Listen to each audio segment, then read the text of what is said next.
So, hey y'all.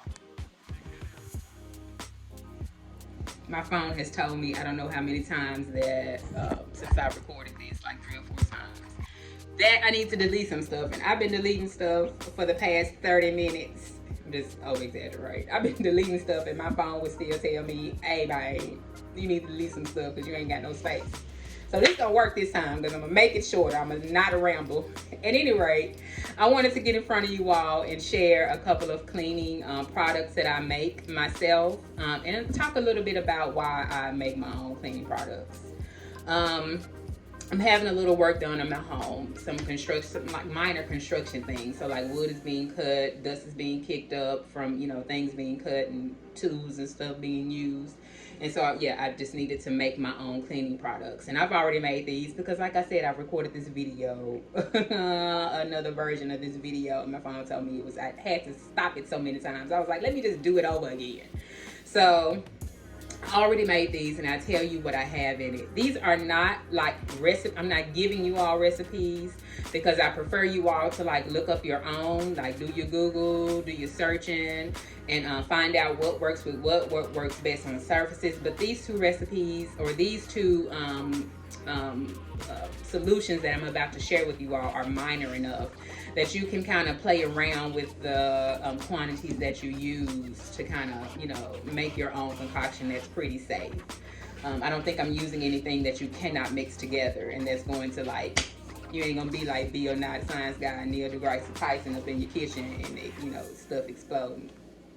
That ain't gonna happen with what I'm using here.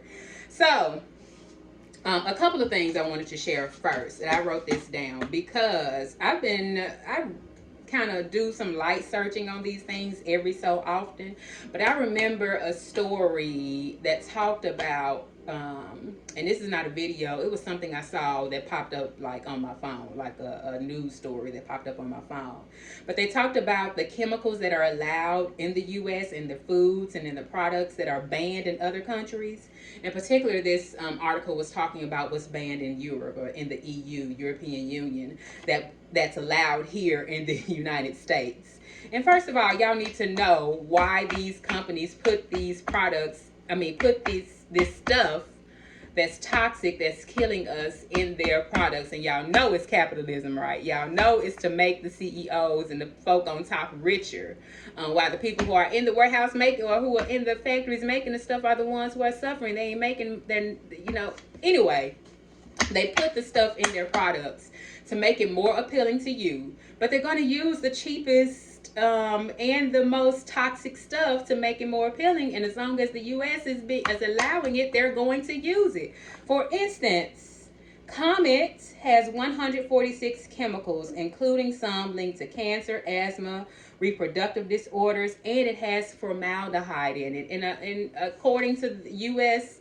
Standards, the Comet does not have to state on their product that they are using formaldehyde. So you don't know it's in there, but it's in there.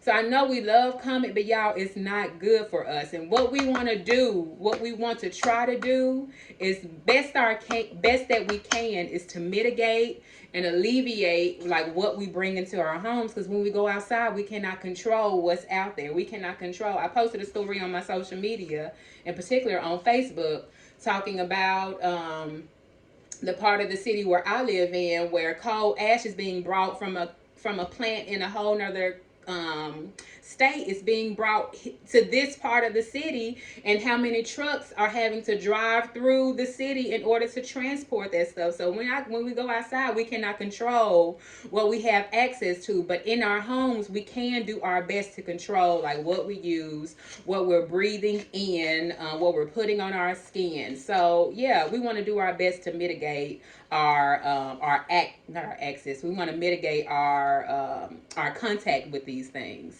So a couple of other things. Let me read them because I got them on my card. Things are products that are banned in Europe: scrubbing bubbles. It has solvents that irritate the lungs. Mop and Glow. Ooh, I remember when my mom used to use Mop and Glow. It has DEGME, which is suspected of damaging unborn children. It has Febreze has 89 contaminants. Mr. Clean, Easy Out 409. Some Lysols have ingredients that are classified as asthmagens, which means they can cause or they can irritate anybody or irritate or trigger asthma. So, yes, when we can, when it's possible for us to make our own things, that's what we do, right? So in these products, I have things that we have around our home. The only thing you may not have in your home is the essential oil. But let me tell you something right now. If you don't have essential oils in your home, go ahead and order you some, okay? Especially tea tree, because it's great in your cleaning products. It's good for other stuff too. But it's good in your cleaning products because it's microbial or antimicrobial, which means that it can kill, germs and bacteria and things of that nature. So again, do not, like, this is not a recipe because I don't want to lead you all astray in what you're using in your products. But what I'm using here, I think is mild enough. If you wanted to copy it, I think you'll be safe, or you'll be safe. Don't quote me on it. But I've been using it, and I did kind of base these off recipes that I found. So this right here is, I can tell it's got oil in it. This is my wood cleaning product, and it has water, just regular tap water. Even though our tap water has chlorine in it, I'm not finna just buy distilled water and all that good stuff just to, I'm not finna do that just to make my cleaning product. But yeah, I just have tap water in here. I also have a little bit of dishwashing liquid. This is what I use like to wash my dishes with. It's 7th generation. It's a little fancy. It's like maybe $1 more, but it's plant-based. So it's got less chemicals than this right here, which I also use, but I'll talk about that later. It also has, water and and I've got a little bit of oil in there because it gives a little sheen, a little shine to the wood surface. So this is safe for wood. As far as my essential oils I have in here, I like a citrusy smell. I still like something that smells like I don't use Pledge anymore, but I have so many essential oils here. Like, these are all my essential oils. This whole thing is full of them. So I have lots of options. Essential oil is a great investment, okay? But I have, in this one, I have citronella. I got this from Whole Foods. I've got a little bit of tea tree because I do have a child who puts things in his mouth. And so I try to keep my floors best I can, try to keep them disinfected. So, of course, I have tea tree for to disinfect it. I also have in this, I think I've got a little, I think that's about it. That's about all I have in here. I can't remember what else I put in it. But in this bottle, if I were to have it full, I would put maybe between 15 to 20 drops of essential oil in this one bottle or in this one solution. And I got this from Dollar Tree. It's a little cheap. It's worked, this spray bottle, for it to just cost $1. I think it's done well for me. It's lasted a pretty good amount of time. This, I have a regular, so on this is a regular everyday cleaner. If I'm wiping down my counters, I even can use this in the bathroom. It's safe enough to use in the bathroom. I keep one in the bathroom and I keep one in the kitchen. This is my kitchen one. Yeah, this is my kitchen one. A regular everyday mild cleaner. It has water, tap water. I did use some of my 7th generation. I also use vinegar because vinegar is also antimicrobial and it has other properties, but it does kill germs. So I've got maybe like this much water. I always start with just a little bit of water. And then I did 2 capfuls of vinegar. Of course, I did some tea tree essential oil. And that's water. I did some, I hope it's water and not my essential oil. Dang, it smell like it. Oh, is that essential?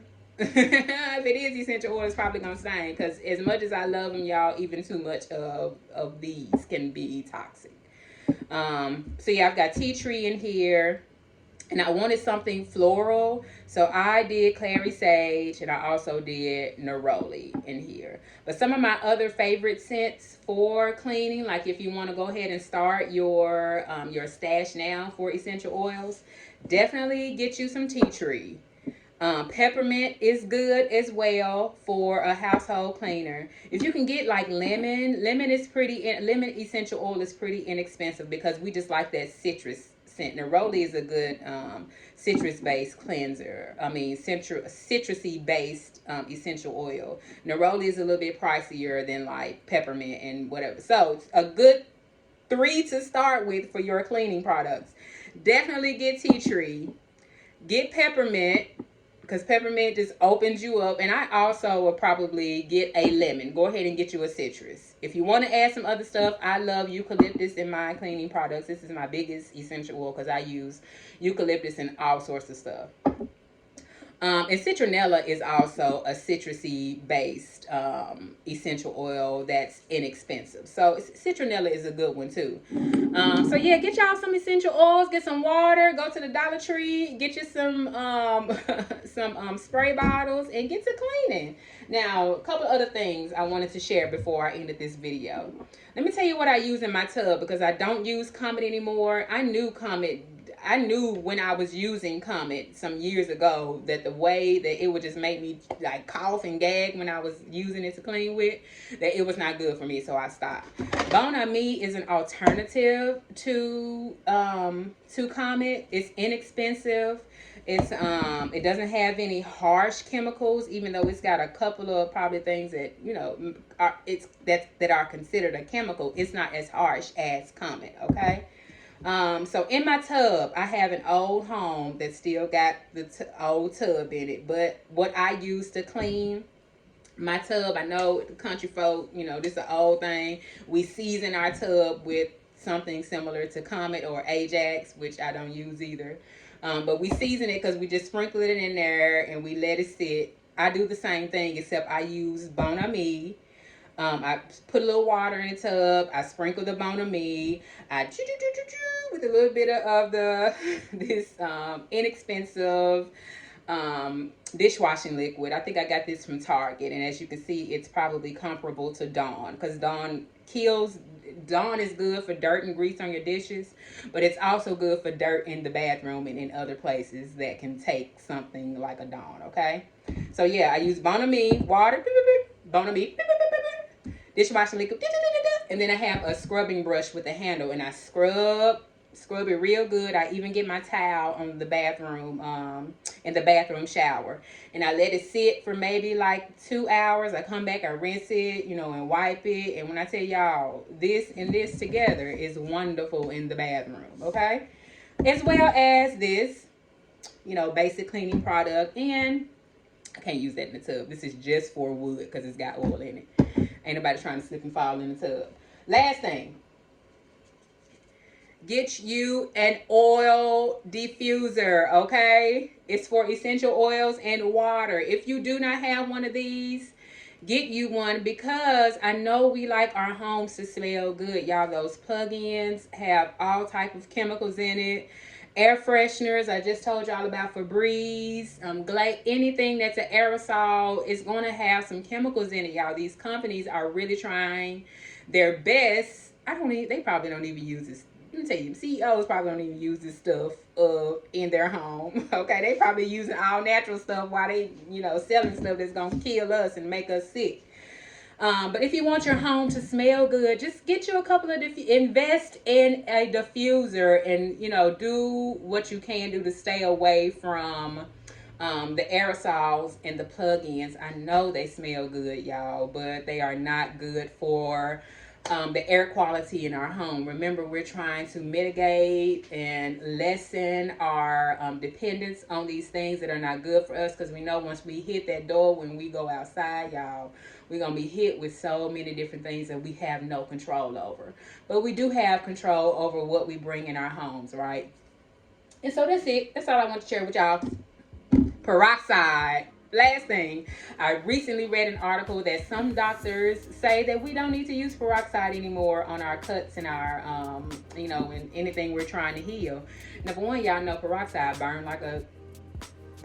burns just like alcohol. And so this one particular article I read said doctors say not to use it because it can do more harm than it does good. And so the doctors recommended, in the article they recommended just like a dial soap and some water just to kind of wipe a wound clean. But you do not need to use peroxide. But peroxide is a good cleaner because it kills germs and bacteria as well. When you use peroxide, dilute it best you can and use gloves, because peroxide, like I said, will burn. Even if you don't have anything, any cuts or anything, you keep peroxide on your hand long enough, it's going to burn your skin. So when you're using peroxide as an alternative to bleach, make sure you're using gloves, or that you're just not touching the peroxide solution that you're using. And that's all I have for y'all, okay?